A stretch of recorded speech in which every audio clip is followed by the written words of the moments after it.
Hey folks, it's very early in the morning here still, as you can see outside.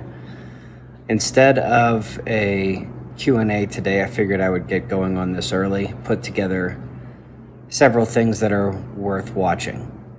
Quotes from other people, things from what I can only describe as a spiritual mindfulness awakening that you may or may not have noticed has been happening over on this side of the video over the last several months.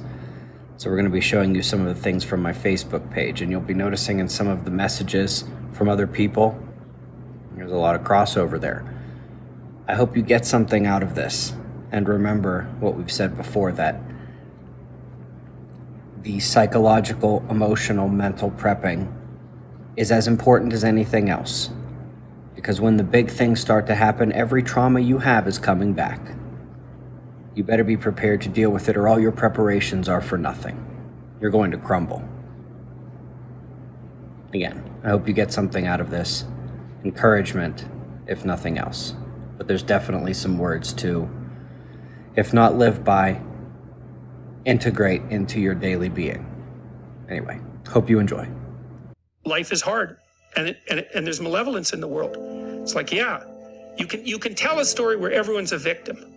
Because we all die, we all get sick, and things happen to us that are bitter and terrible. Betrayal, deceit, lies, like people hurt us on purpose, so it's not just the tragedy of life, it's malevolence as well. Everyone's a victim. You can tell that story. The problem is, if you tell that story and you start to act it out, you make all of that worse. That's the problem.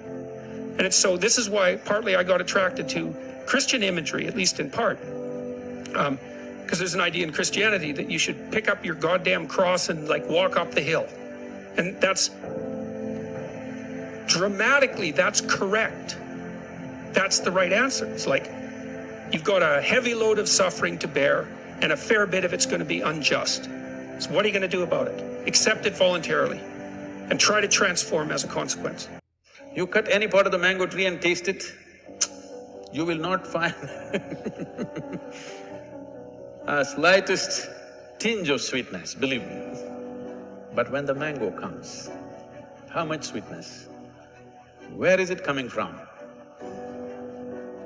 It's been working on it, you couldn't see it. Similarly, is it a process? For sure it's a process.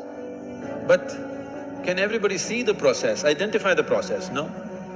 When somebody is evolving on the spiritual path, others thought he's a nutcase. Somebody thought he's vagrant, somebody thought he's a vagabond, somebody thought he's something else. But when the sweetness came, everybody who tasted realized that this is a fantastic thing.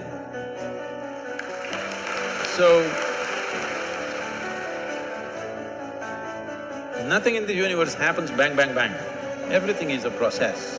Short-term thinking says, the donut tastes good, eat it. Short-term thinking says, one workout doesn't matter, I can skip it. Short-term tactical thinking is the part of your brain that says, I should just finance this new car or this new watch or this new TV or whatever else, instead of actually saving and paying cash for something that you can actually afford. Short-term thinking encourages you to make short-term emotional decisions that hurt you in the long run. And they definitely don't move you toward your overall strategic goals. Life happens like this. Being, doing, having. First being, then doing, then having. This is how life happens.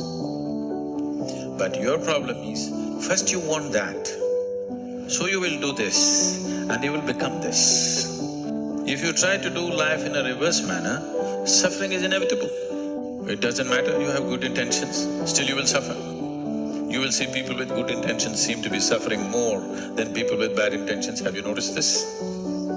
Because you're trying to handle life upside down. It's not going to work. You learn to be in a certain way, so you will get certain things, and certain things will happen out of it.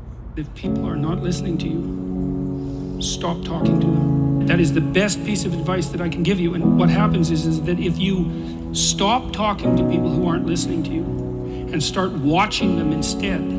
They will tell you what they're up to. But so if you have things to say them, but you find people that will listen, talk to them. The ones who aren't listening, pull back. Because you're devaluing what you have to say by offering it to an audience that does nothing but reject it. Have you all noticed that food has become much more expensive? That shelter has become much more expensive? That energy is more expensive? That many consumer goods are simply unavailable? Can you not see that this is going to get worse if the Deloitte-style moralists have their way? How much short-term pain are you going to be required to sustain? Decades worth? All your life and the life of your children? It's very likely for your own benefit. Remember that. And all this painful privation is not only not going to save the planet, it's going to make it far worse.